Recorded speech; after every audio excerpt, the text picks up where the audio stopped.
Ida for suggesting my friend makes her own way home after hangouts. Whenever me and my friend hang out we always meet and do things in her hometown, which is a 45 minutes drive for me.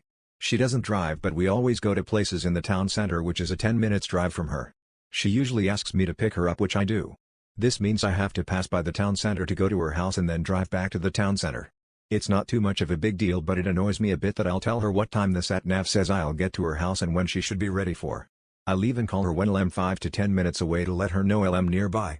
Most of the time, I get to her house and she's not ready and I'm waiting another 5 to 10 minutes for her to come out.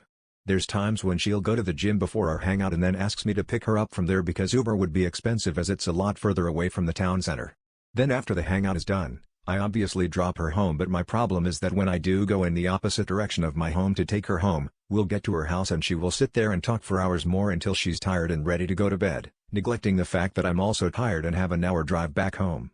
I've told her many times that when we get to her house, I'm just dropping her off and then going straight home because I'm tired or have work in the morning. She'll say okay, but when we get to her house, she says how she's had such a good night and she doesn't want it to end yet, which makes me feel bad. I'm not sure what to do because I've tried to voice to her that I have a long drive home and she agrees, but then she just keeps talking and I end up getting home after midnight.